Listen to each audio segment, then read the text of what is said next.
जब किसी बेटी के साथ अन्याय होता है तो पूरा देश हिल जाना चाहिए, लेकिन मनीषा के साथ जो हुआ उस पर देश का मीडिया खामोश क्यों है? क्यों टीआरपी की होड़ में ये मामला पीछे छूट गया, जबकि एक ऐसा सच है जो हमारे सिस्टम की असलियत सामने लाता है। एक 19 साल की लड़की मनीषा जो प्ले स्कूल में पढ़ाती थी और नर्स बनने का सपना लेकर घर से निकली थी, उसका शव खेत में सड़ी हुई हालात में मिलता है। गर्दन कटी हुई, चेहरा जला हुआ, शरीर से हड्डियां गायब, और पुलिस कहती है शायद ये खुदकुशी है। ये कोई मामूली घटना नहीं है, ये उन हजारों लड़कियों की कहानी है जिन्हें समाज चुप कराना चाहता है, जिनके दर्द पर सिस्टम आंखें मूंद लेता है और जिनके इंसाफ की आवाज तभी सुनी जाती है जब लाश मिली होती है। आज हम बात करेंगे मनीषा की और उस सिस्टम की जो सिर्फ रसूखदार की बेटियों के लिए सजग होता है, बाकी बेटियों के लिए तो सिर्फ मुआयना, सस्पेंशन और सीबीआई जांच जैसे शब्द छोड़ दिए जाते हैं। यह स्टोरी सिर्फ एक लड़की की नहीं, यह सवाल है क्या आपकी बेटी भी सुरक्षित है?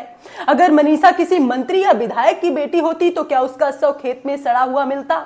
ये केस नहीं, ये देश के सिस्टम की लाश है। पोस्टमार्टम रिपोर्ट चीख चीख कर कहती है ये बेरहमी से की गई हत्या है। जब मनीषा लापता हुई तो पिता थाने गया, पुलिस बोली लड़की भाग गई होगी, कल तक आ जाएगी। 48 घंटे तक एफआईआर नहीं लिखी गई, कोई सर्च टीम नहीं, कोई सीसीटीवी चेक नहीं, कोई कॉल डिटेल नहीं। शव को भी गांव वालों ने ढूंढा, पुलिस ने नहीं। अब सवाल ये है, ये लापरवाही है या लाचारी, या फिर पुलिस ने सोच लिया था कि गरीब की बेटी है, हो गया होगा कुछ।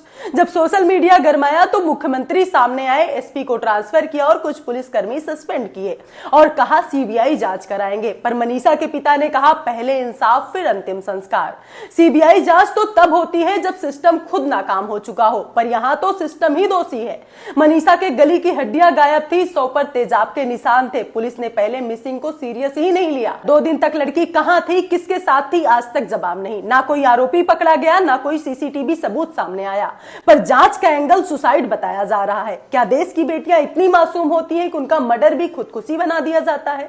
क्या मनीषा का कसूर यह था कि वो एक मजदूर की बेटी थी? क्या अगर वो किसी रसूखदार घर की होती तो भी पुलिस 48 घंटे तक चुप बैठती? क्या बेटियों की जान का कोई सरकारी मोल नहीं? ये देश तब तक नहीं सुधरेगा जब तक मनीषा जैसे केस को ब्रेकिंग न्यूज की तरह नहीं, राइजिंग मूवमेंट की तरह ना उठाया जाए। मनीषा आज इस दुनिया में नहीं है, पर उसकी मौत से एक सवाल जिंदा है। क्या तुम्हारी बेटी सुरक्षित है?